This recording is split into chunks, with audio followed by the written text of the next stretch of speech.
Welcome to the deep dive. This is where we try to take some pretty big ideas and, well, make them easier to grasp, giving you the core stuff without feeling totally overloaded. Exactly. And today, we're diving into something that might be, completely new for some of you listening. Yeah, maybe you're coming at this from a totally different perspective, perhaps even an atheistic one. That's totally fine. Right. Our aim is really just to explore this key idea from Won Buddhism called Won Sang. It started in Korea, about 100 years back. Yeah, and we want to unpack it in a way that hopefully connects with you wherever you're coming from. Think of it less like a sermon, more like exploring an interesting viewpoint. It's not about converting anyone, just understanding a concept. So, Ilwanseng, it's really like central to Won Buddhism. A simple way to maybe think about it. Yeah. Imagine your phone's operating system, like Android or iOS. All right. It's the basic thing everything else runs on, right? Well, Ilwanseng is kind of presented like that, like the fundamental operating system for, well, the universe. Yeah. And for us. That's a great analogy. And what's interesting is Won Buddhism starts with this image, this symbol, often just a simple circle, the Il Won Sang, rather than, complex rules first. A visual starting point. Yeah. And we're drawing these ideas directly from their main text, the Zhongjun. It's like their foundational guide. Got it. Okay, so let's jump in. We're focusing on three core aspects of Ilwanseng from the Zhongzhan: the truth, the faith, and the practice. And we'll try to keep it engaging, maybe show how these ideas could even, pop up in your own life. Right. Let's start with the foundation then. The truth of Ilwanseng. This is really the bedrock, the starting point for everything else. And the Zhongzhan puts it pretty powerfully. It says, Il one circle, is the source of all things in the universe, the essence of all beings, the place free from distinctions of big or small, existence or non-existence, and the place unchanging amidst birth and death. Wow, yeah. That's a lot packed in there. Definitely. Okay, let's break that down a bit. First, source of all things. That's huge. It's basically saying it's the ultimate origin point. Like where everything begins. Exactly. Think of a giant tree, all those branches, leaves, everything. It all comes from that hidden root system, right? So Ilwan Singh is presented as that root for, well, everything. Stars, oceans, us, animals.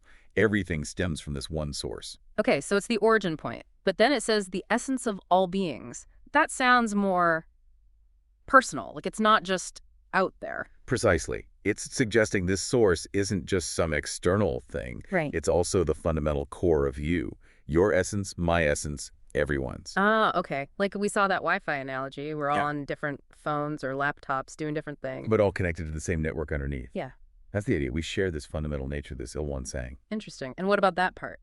Free from distinctions. Big or small, exists or doesn't exist. What's that getting at? Well, think about how much we categorize things. Yeah. Good, bad, important, unimportant, right, wrong.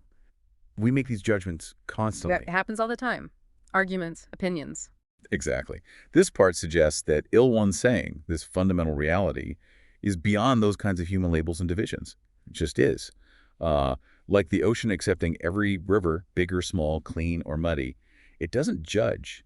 It just incorporates. Okay. An underlying unity that doesn't really care about our labels. So, okay, let's connect this. How could understanding this truth, actually matter to someone listening like today? Well, one potential impact is on how you view yourself and, maybe more importantly, other people. If you start to really consider that deep down, we all share the same source, the same essence. It might change how you interact.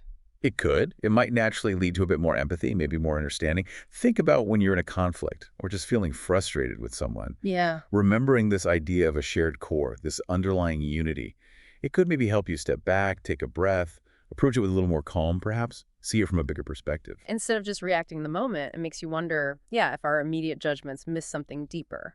It's definitely food for thought. Okay, so that's the truth, the source, the shared essence beyond our usual boxes. Let's move to the second idea. The faith in Ulwanseng. Sounds like it's more than just nodding along. Oh, definitely. It's not just intellectual agreement. The Zhongzhan defines it like this. Yeah. To believe in the truth of Ilwan Sang as the source of all things, as the essence of all beings. This is the faith in Ilwan Sang. Right, see that word believe, it sounds active. It is. It implies a deeper conviction. It's about this truth becoming central to how you actually live, how you see things. Not just a concept you know, but something you trust in. Okay, trust. Like Remember that video game analogy we saw? To play well, you have to trust the game's rules. It's internal logic, right? Hmm. So faith here is like trusting this Ilwan-Sang principle as the underlying logic for navigating life. That's a really good way to put it, yeah. It provides a different framework. Think about um, getting a bad grade, like in the exam put. Okay, yeah, relatable, not fun. The immediate thought might be, ugh, I'm terrible at this, or I'm just not smart enough, that kind of negative self-talk. Sure. But if you approach it with this faith in Il Sang, you remember this idea of your inherent clear essence. That core part of you isn't defined by one grade. So the failure isn't you. Exactly. It's an event, a setback, maybe an opportunity to learn or try differently next time. But your fundamental worth, that clear essence, remains intact. It kind of shifts the focus from I am a failure to I experienced a setback. That's a significant shift in perspective, and I guess that connects back to seeing others differently, too. If you believe everyone has that same core essence. Absolutely. It fosters connection.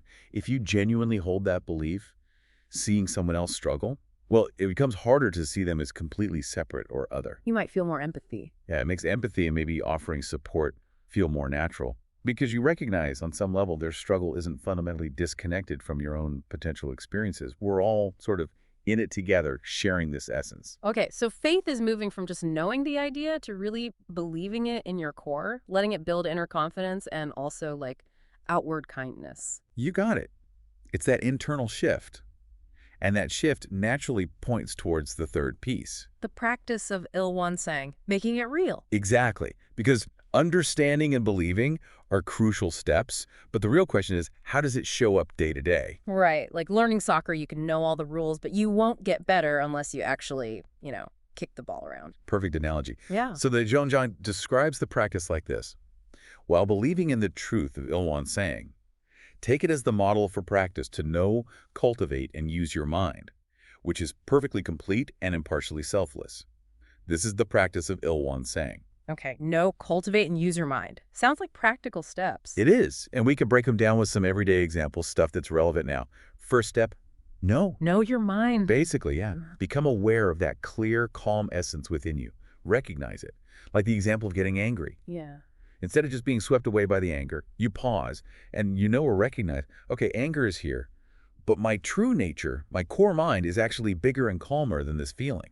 Acknowledging the feeling without letting it define you completely, like seeing the storm clouds but knowing the clear sky is still there. Exactly that. So that's know. The second step is cultivate. Like tending a garden? Kind of, yeah. Yeah. It's the ongoing work of training your heart and mind to be clearer, kinder, more aligned with that essence you've come to know. It requires effort. So what does that look like practically? Well, things like consciously practicing patience when your sibling is being annoying, or really trying to listen to understand someone's point of view, even if you totally disagree. Small, deliberate efforts. Mm-hmm. Like mental or emotional exercises that build that muscle of clarity and kindness. Okay. No, cultivate. And the last one was use. Right. This is where you put that cultivated mind into action out in the world. It's applying the clarity and kindness you've nurtured. So examples like actually being kind to your family, not just thinking about it, or helping out a classmate who's struggling. Yes. Or even something as simple as offering a genuine smile to someone on the street who looks down. It's taking that internal state and expressing it through your interactions. It sounds like the practice isn't necessarily about huge, dramatic actions then. Not at all. It's really built on those small, everyday choices. The intention you set in the morning to be a bit more patient. The effort to truly listen when a friend is sharing something important. Those are the building blocks. Okay, so let's recap this deep dive into Ilwan-Sang. We've got the truth, that fundamental source, our shared essence. The faith, that deep internal trust and belief in that truth, shaping how we see things. And finally, the practice actively knowing, cultivating, and using our minds daily to live out that truth and faith. And pulling it all together is this core message of really profound interconnectedness. That you, me, everyone, we're linked by this shared essence, this Ilwan Sang. And that inside each of us, there's this inherent potential, this clear, vast nature. Right. It's like that idea of Ilwan Sang being a seed already inside your heart. Yeah, I like that. And if you nurture it through understanding, belief, practice, It can grow, leading to maybe a richer life for yourself and also having a more positive ripple effect on others. That core teaching really sums it up. You, me, and the whole world, we're all one. It's a simple phrase, but it holds a lot, doesn't it? It does. So maybe for you listening, just try one small thing today inspired by this. Could be anything, taking a moment to genuinely thank someone, or maybe just pausing before reacting in a stressful situation. Make it tangible. Yeah. See how it feels in your own experience. And, if this sparked any questions or curiosity, definitely feel free to explore it more. This was just scratching the surface. Absolutely. It's a big topic, and there's always more to learn and think about. Thanks for joining us on this deep dive. And maybe, as you go about your day, just mull over that idea of interconnectedness. What if our small actions really do matter more than we think? What if they ripple out? Hmm. Definitely something to consider.